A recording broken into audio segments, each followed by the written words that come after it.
14h, 16h, Brigitte Lahaie, Sud Radio. En compagnie de Jean-Benoît Dumontex, psychanalyste, psychothérapeute, spécialiste des addictions sexuelles, sujet que nous abordions hier avec Laurent Carilla. On va continuer à avancer sur la capacité à dire oui, à dire non, et peut-être qu'on reviendra d'ailleurs sur l'enfance, parce que c'est à ce moment-là, j'imagine, Jean-Benoît Dumontex. Mais d'abord, on va donner la parole à Frédéric qui est avec nous. Bonjour Frédéric. Oui, bonjour Brigitte. Merci d'être avec nous. Alors, vous aviez du mal à dire non, Voilà, en fait, pour la petite histoire, aujourd'hui, je suis très contente parce que j'ai beaucoup avancé à 46 ans, mais je pense passer toute ma vie à dire oui pour faire plaisir à mes parents, faire plaisir à mes amis, faire plaisir à mon compagnon. Et le jour, la seule fois où j'ai dit non, c'est la seule fois où on a vraiment abusé de moi. Donc, de par cette expérience-là, j'ai fait un grand travail sur moi-même en me disant, au final, pourquoi tu as toujours eu ce besoin de dire oui à ci, à cela, que ça soit dans n'importe quel domaine. Vous nous avez dit, Frédéric, que la seule fois où j'ai dit non, on a abusé de moi, c'est qui ça ? Oui, c'est ça. C'est on va dire que c'est une relation que je ne voulais pas, où j'ai vraiment émis un non. Et malgré mon nom, donc c'était un homme, c'était pas votre compagnon, c'était un autre homme. Voilà, exactement. D'accord. Et malgré ça a été une prise de conscience. Ça a été une prise de conscience. Oui, parce qu'en fait, ça a été une grosse prise de conscience parce qu'effectivement, ça a été un choc pour moi, bien évidemment, et puis surtout, ça n'a jamais été reconnu étant donné qu'il n'y avait pas eu de violence physique. Et donc, je me suis encore sentie, encore une fois abusée dans ma vie, entre guillemets, psychologiquement dans tous les sens. Non, mais ce que je trouve intéressant, Frédéric, excusez-moi, je le souligne parce que ça va aider ceux qui nous écoutent, et je sais que si vous témoignez tous dans cette émission, c'est aussi pour aider les autres. C'est qu'il a fallu un moment où réellement on abuse de vous, et que vous ayez dit non clairement, pour que vous compreniez à quel point, de toute façon, d'une certaine manière, vous aviez été un petit peu, je dis bien un petit peu, mais un petit peu abusé depuis tellement d'années. C'est exactement ça. C'est exactement ça. C'est intéressant, Ouais.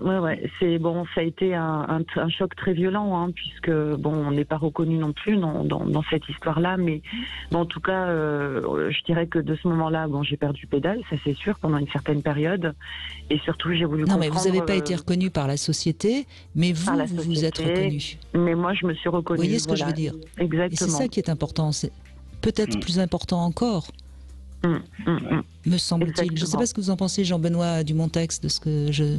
Oui, c'est très, très étonnant, mais c'est assez souvent d'ailleurs que ça arrive, c'est que lorsqu'on dépasse vraiment les limites, alors qu'on avait décidé que ces limites ne seraient pas dépassées, qu'on se rend compte qu'effectivement il y a un problème et que c'est pas possible que ça recommence.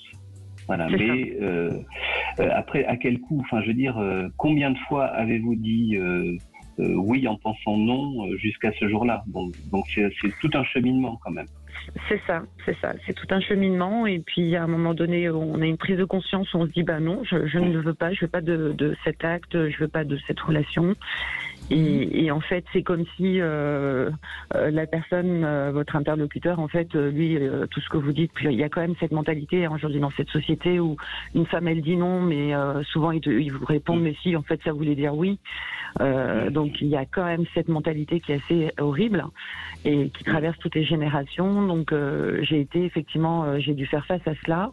Et en faisant face à cela, j'ai fait un travail sur moi-même qui a été très douloureux. J'en parle beaucoup avec émotion encore aujourd'hui, mais parce que j'ai aussi compris que ça venait de l'enfance. C'était cette estime de soi que je n'avais pas forcément, que ce que je recherchais au final avec des oui, que ça soit pour un service, que ça soit pour faire plaisir aux gens dans n'importe quel domaine, c'était pour avoir de l'amour au final. Ce que je recherchais, c'était l'approbation et l'amour des gens qui m'entouraient. Donc le fait d'avoir pris cette grosse claque à travers ce non, où pour une fois je disais non, je ne veux pas, et que les choses se soient quand même produites, je me suis dit qu'il y avait quelque chose à travailler, et que qu'au fond de moi, il n'y avait pas ce oui, il transpirait depuis ma naissance, et qu'il fallait que je reprenne confiance en moi en me disant que j'avais le droit de dire que ça me plaisait, ça me plaisait pas, et de dire non, et stop. Et là, vous venez de dire quelque chose d'essentiel, que vous aviez le droit. Et ça, c'est vraiment, on va appuyer là-dessus, Jean-Benoît Dumontex. Oui. C'est souvent les parents qui n'autorisent pas suffisamment les enfants à avoir le droit de dire non. Oui, absolument. Oui, allez-y. Oui, alors que si on réfléchit bien, quand on observe les petits-enfants, l'une des premières choses qu'ils disent, c'est non. C'est l'âge du non, tout le monde le connaît, tout le monde l'a vu autour de soi. Les enfants ont cette capacité à dire non très tôt, c'est assez naturel de dire non. Et pourquoi ? Parce que c'est comme ça qu'ils construisent leur subjectivité, c'est-à-dire leur espace. L'espace au sein duquel ils vont être eux-mêmes. C'est le début de la construction, c'est le non.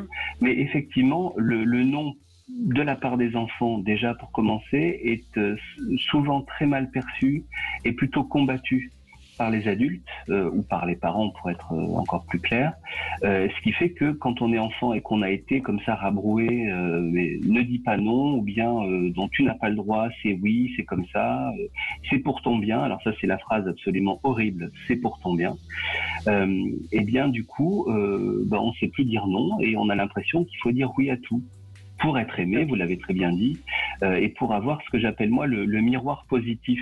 C'est-à-dire qu'on n'a pas de soi une image très positive, c'est le cas de le dire, et on pense qu'en disant oui, en faisant plaisir aux autres, ce qu'ils vont nous renvoyer va nous construire cette image, que ça va comme ça nous redonner de l'être, ça va nous redonner une épaisseur et quelque chose de plaisant, mais pas du tout. C'est pas du tout comme ça que ça fonctionne. Ouais, c'est exactement ce que j'ai vécu. C'est de la reconnaissance au travers de mon oui. C'est voilà, toutes ces choses-là qui font que aujourd'hui. Alors aujourd'hui, vous savez dire oui et non facilement. Voilà. C'est clair, en fait, c'est beaucoup plus clair. Après, la grande difficulté a été de savoir ce que j'aimais, ce que je n'aimais pas au final. C'est exactement ça. Bravo, Frédéric. Voilà. Parce que c'est compliqué pour une femme. On n'a pas une érection, on n'en a pas. Enfin, vous me dirais, c'est compliqué pour les hommes aussi, mais c'est compliqué parce que faut apprendre à se. Vous avez encore du temps pour vous découvrir. Oui, mais à 46 ans, j'espère bien que ça va avancer très vite quand même, parce que effectivement, j'ai eu des très belles choses aussi. Ça va avancer voilà. même beaucoup plus vite que vous l'imaginez, parce que vous avez fait le premier pas, et c'est ce premier pas qui est important, c'est accepter de dire non.